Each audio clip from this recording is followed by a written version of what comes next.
जय हिंद। तो आज के इस वीडियो में हम लोग देखेंगे the theatre of the absurd को। थिएटर मतलब कि जहाँ पर कोई एक्ट को प्ले किया जाता है, a area in which plays and other dramatic performances are given. और एब्सर्ड की मतलब होता है इलॉजिकल और इनएप्रोप्रिएट, मीन्स बेतुकी बातें। So, World War II or Second World War was a global war that lasted from 1939 to 1945।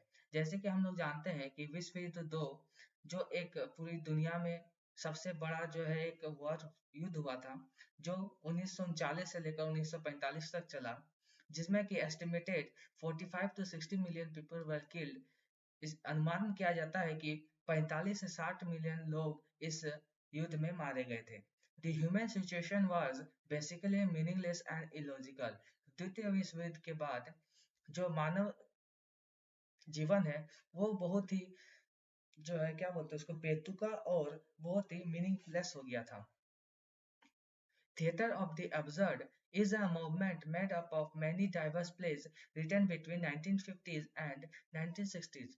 Theatre of the Absurd एक ऐसा movement है जो कि बहुत सारे डाइवर्स प्लेज के साथ लिखा गया 1950 लेकर 1960 के दशकों में। World War left such a mark no one was able to understand about what was happening। World war two जो है एक ऐसा मार्क छोड़ा, एक ऐसा चिन्ह छोड़ा कि उस उस समय कि कोई भी ये नहीं सोच पा रहा था कि आखिर चल क्या रहा है। The people were living with scared and hopeless as well as meaningless life। लोग जो हैं बहुत ही डर डर के साथ और बहुत ही होपलेस जीवन जी रहे थे। उन्हें पता ही नहीं चला था कि दुनिया में हो क्या रहा है। उन्हें ये लगता था कि कब कहाँ पर बम गिर जाए, कब कौन मर जाए। Due to such a terrible mishap, everyone was shocked। No one was able to think that what they had to do was the motive of their life, so they started to saying illogical things। एक ऐसा भयानक, ऐसा भयावह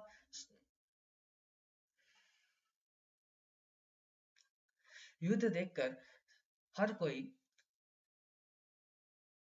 बहुत ही डर गए थे। कोई भी ये न सोच पा रहा था कि उन कि उनके जीवन का आखिर लक्ष्य क्या है। इसलिए वे जो है बेतुकी बातें करने लग गए। What was going on reality, it was shown as it is in the theater।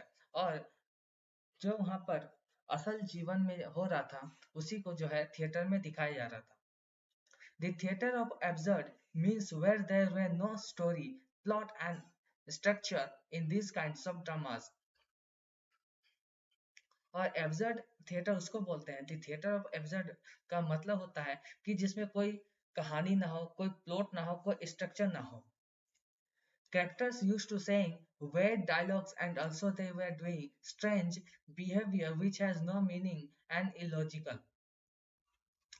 जो ड्रामा में पात्र थे वे बहुत ही अजीबोगरीब डायलॉग बोलते थे, बहुत ही बेतुका जो है व्यवहार करते थे। मतलब जो जिसको मन में जो आ रहा था वही करता था, ना उसमें कोई इस कहानी होता था, ना कोई प्लॉट होता था, ना कोई स्ट्रक्चर होता था। The term is derived from an essay by the French philosopher Albert Camus in his essay The Myth of Sisyphus, published in 1942। तो एब्सर्ड का टर्म जो है, थिएटर और एब्सर्ड का टर्म ड्राइव किया गया था एल्बर्ट कैमू के एक फिलोसोफर थे, फ्रेंच फिलोसोफर। उनके ऐसी द मिथ ऑफ सिसिफस जो 1942 में पब्लिश हुआ था।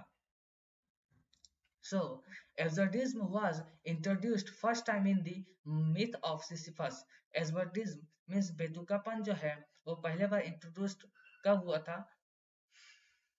एल्बर्ट कैमू के द मिथ ऑफ सिसिफस ऐसे द मिथ ऑफ सिसिफस में।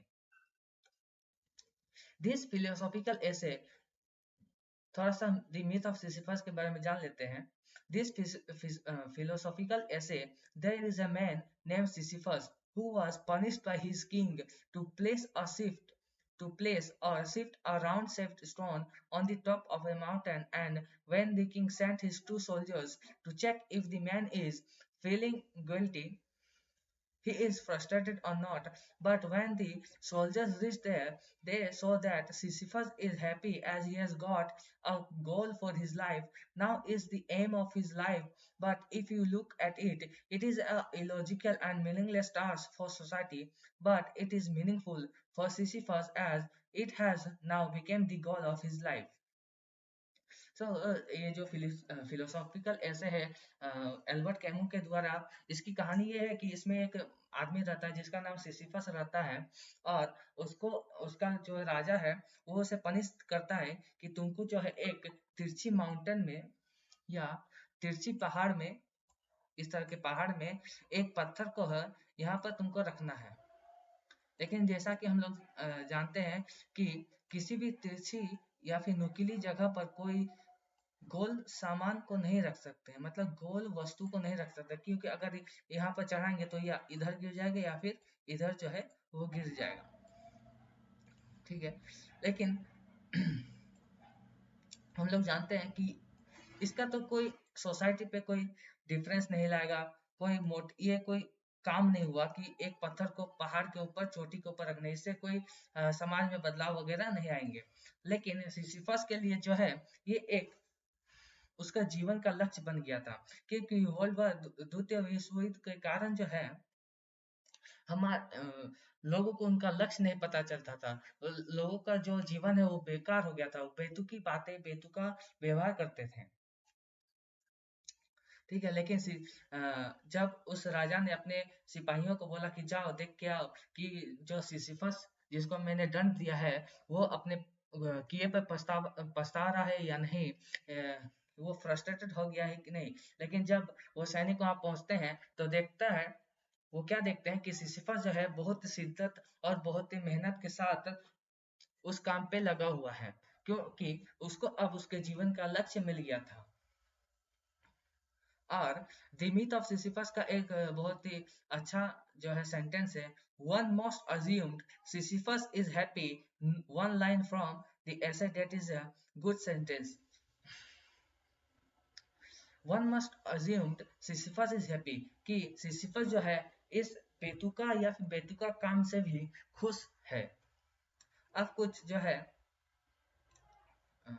Martin एस्लिन coined the term the theater of absurd in his 1961 book of same name.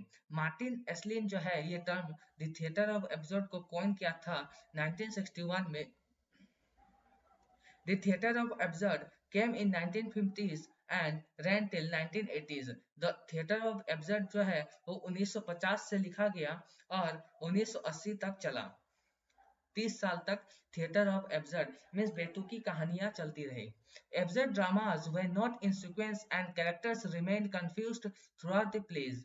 Absurd drama जो है, बेतुके नाटक जो है वे सीक्वेंस में नहीं होते थे और कैरेक्टर्स भी पूरे जो है नाटक के अंत तक कंफ्यूज रहते थे कि उन्हें करना क्या है क्या नहीं, बेतुका कुछ भी करते रहते थे।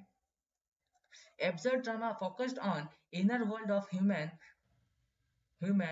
psyche. Absurd drama जो है फोकस किया किस पर, इनर वर्ल्ड, मतलब मनुष्य के आत्म दुनिया को। और ह्यूमन साइकी किसको बोलते हैं, human feelings, emotions, thought and ideas, मनुष्य की भावनाएं, इमोशन, सोच और उनके आइडियाज को ह्यूमन साइकी कहा जाता है। There is no story told behind this, only feelings are shown. और इस तरह के नाटक में जो है कोई कहानी नहीं होता था, इसमें सिर्फ फीलिंग्स दिखाए जाते थे। थीम एब्सर्ड थिएटर एब्सर्ड की थीम्स क्या क्या थी, एब्सर्ड बेतुका, cruelty and violence. Cruelty and violence means बहुत हिंसा और क्रूरता। There was no communication between artist, जो इस ड्रामा में काम करते थे उनके मध्य जो है कोई भी बातचीत नहीं होता था, साइलेंस ड्रामा होती थी।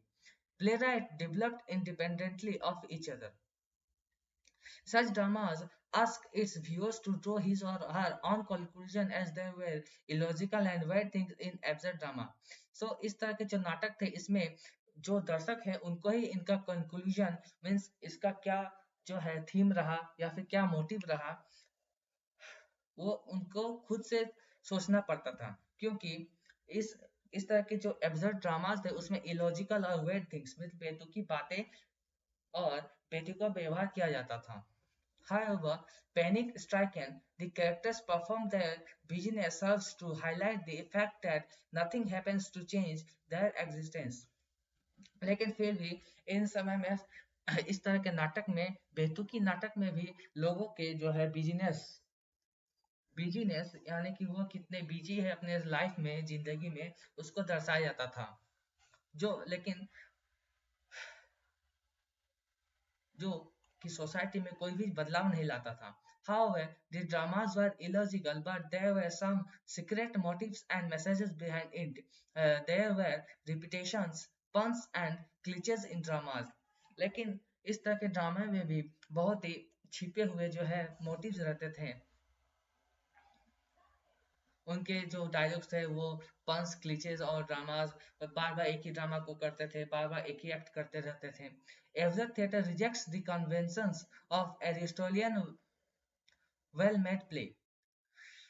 एब्सर्ड थिएटर जो है वो एरिस्टोलियन प्ले को रिजेक्ट करता था।